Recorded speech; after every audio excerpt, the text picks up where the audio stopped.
Alright, so, I usually like to do unboxing videos for old toys that are still in their original packaging, but this one's just a little too exciting to do, not to do, and I have nothing else going on at the moment. So, fresh from the mail person is my carded vintage collection Dr. Aphra. Super excited about her. One of my favorite recent additions to Star Wars canon. Cards in pretty good shape. I'm not a carded collector, so I don't really know. There's probably a few little things that would make it not perfect, but if you wanted to keep it on a card, this would be a fine one to keep it on. Got a pretty nice illustration. It's definitely not from the comics, at least that I've seen. She looks a little...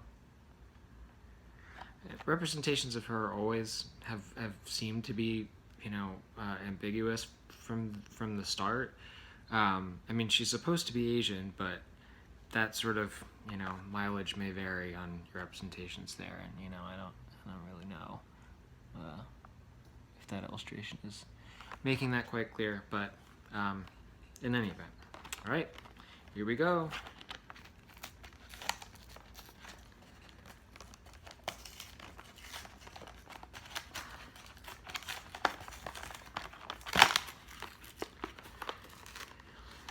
Does not look like they're using tape on these new vintage collection cards, which I know is nice for folks who do collect carded. Bubbles have come a ways since the last... I'm trying to remember now if I think I might have one of the vintage collection figures from the first wave of the re-release, or the relaunch or whatever. But this is either my second or my first. I've been kind of focusing on Black Series for a while. I'm thinking I might kind of transition back to this scale. Alright, so there she is in her little bubble. Gun is taped down. She's snugly nestled in there like figures tend to be these days, but pops out pretty easily. So let's take a look. There she is in all of her glory. Can you see her? Will the camera focus? No, apparently the camera will not focus.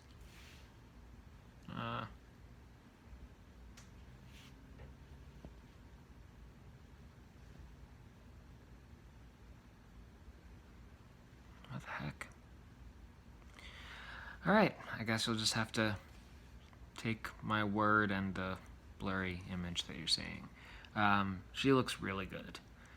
I wasn't even entirely sure how I felt about the face sculpt from pictures or in the package, but now that she's out, the face sculpt is really nice. It definitely makes her ethnic background more apparent. Again, she doesn't have one standard appearance really in the comics either, but it doesn't really look like any specific iteration of her that I've seen. It looks like a believably non-comic book version of a comic book character, but realistically they could have gone 150 different ways with a face sculpt, and they could have all been okay. But looks good. There's a little bit of her hair kind of covering her eye there, but it's not flat down. There's some space behind it, which is a nice little bit of dimensionality there. Her cap looks good. It's not removable, which is, a little disappointing, but it's well sculpted. There is some flexibility here on these parts of the hood / hair, and then in the back you can see there's the hair coming out of the back of the hood, and that's also flexible, and you can kind of move it around there. Coloring choices are really nice. I mean, I don't know why, but I love this Star Wars orange of the vest. Her whole look is kind of, she has this sort of vaguely Han Solo-ish. I mean, so do a lot of people in the Star Wars universe, but you can see if you look at the back of the vest, it has this, this sort of pattern on it that is also identifiably Star Wars, and I don't know. I think it's really great. Again, I'd have to take a closer look at the comics. I don't, I've read a bunch of them, but I don't really remember her wearing this particular outfit. I feel like it's a little bit of an odd choice. The whatever's going on here with the V cut down there, like, it's just a strange thing for pants to do. Nice belt. This part of the belt, the actual belt, is flexible and it's detached, but it is fat. The holster part is fastened to the leg. I'm not entirely sure if it's glued or if it's a peg, but I don't really want to pull it out to find out if, in the event that it's not a peg, and I don't really think that it is. Also, you can see the vest is, you'll probably remove it pretty easily. Oh, hi, Mercy. It certainly is not fully attached, so that's nice. Again, just overall, a lot of flexibility and realism in terms of everything that would be separate being separate. She has these gloves. There's a little bit of paint application screwiness right there. Like this, there's this spot right above where her thumb protrudes from the glove. I don't know if you can see it. That looks like just, a hole in her glove. But overall, the paint applications look really good. That's kind of the sole exception. And if you look at her arm, her, cool techno tattoo here is really good. I kind of can't believe how far this demonstrates how far paint application on action figures has come. I mean, these are crisp black lines. It's pretty impressive. However, it is worth noting that they don't quite align. Like there's a place where the pattern seems to change right between the elbow and the forearm, and also the thickness of the line is different. So it's thicker up top on the upper arm and thinner on the forearm. Even the thinner one is really good. They're both very clear. They're just not entirely consistent between them. It doesn't bother me. I don't really care. Hand articulation is nice. Seems like actually a ball, I think. Ball joint. So she has a lot of wiggle. I mean, she has a little wiggle room in a lot of ways there. Elbows seem good. Doesn't have a upper arm swivel, but these shoulders are ball and hinge, so you can kind of get anything you would want. I mean, no one pivots there in real life anyway. Legs look good. Boots are cool. Paint application is great. She even has, it's a little hard to see, I didn't even notice it until just now, this gold pattern up the leg. Again, a very identifiably Star Wars thing to do. Paint app on the belt buckle looks pretty nice. They didn't need to make it that complicated, but they did, and they pulled it off. And of course, she also has this swivel that goes all these directions. So I mean, she really is.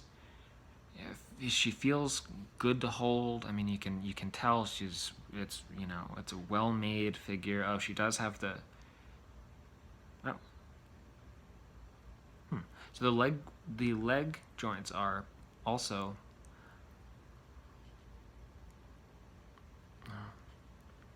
ball on pivot, but she also seems to have thigh articulation. To be honest, I can't quite imagine you'd ever need to do a combination of those things, but hey, it doesn't make it look any worse, so I guess it doesn't hurt anything.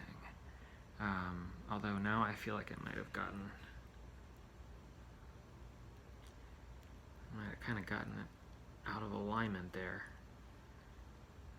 All right. In any event, I haven't tried to stand her up yet, but I can't imagine that she won't. She has the articulation on the ankles there too. This is a really good figure. This is what I want to see out of this vintage collection relaunch. I just really hope that they stop doing versions of characters who are from newer movies that haven't sold that many figures recently, or that had a 3.75 Black Series figure when they were doing those. I would be happy to see figures from the new movies. I like them a lot, but maybe ones we haven't seen before. Part of what's cool about Aphra is, she's not a main character and she's not a troop builder figure. For me, especially growing up, like the thing that was really great about Star Wars toys is all those weird alien characters who you didn't know anything about, and you could just fill out the world. And it feels like, I can think of a dozen really cool, well designed extras, alien extras from Force Awakens on up that we haven't seen figures of at all, and yet we keep getting First Order stormtroopers at various levels of detail. So this is a refreshing change. I would love to see guns in her hand now. Actually, looks really especially good. I don't even really know why. I think that the slight downward angle there, because of how the wrist pivot, where I have the wrist pivoted, just looks great. And just to be complete about it, I'll put it in the holster and see how that goes. Huh? It goes great, and it even has this, the end sticks out of a hole at the bottom of it, and even that, doesn't seem to be putting any stress on either the accessory or the belt to take it in and out. This is an incredibly well-tooled, well-engineered figure. She looks great. Her expression is great. Let's see more of this, Hasbro, really. Comics characters. I'm not one of those people who's upset that the old EU is gone. It's still there to enjoy, but I'm really glad we don't have to worry about some of the worst parts of that legacy in future films. We can, let the new folks make their own mistakes. But why not? Why not EU figures? Why not just spice it up? Yes, there are millions of Constable Zuvios hanging around, but that's because it's not a particularly compelling action figure, and you made it in a 6-inch scale. Make cool figures that people want because they're interesting designs, underrepresented characters we haven't seen, or we haven't seen for a long time, minor characters that fill out the world, especially I think people who collect in this scale. Even if you don't have a diorama or anything, that's part of what I think is going on. Especially with loose collectors. I have a bunch of these standing up over there. That's why I want to have a little window into the universe there. This is a really good addition to that. Thank you.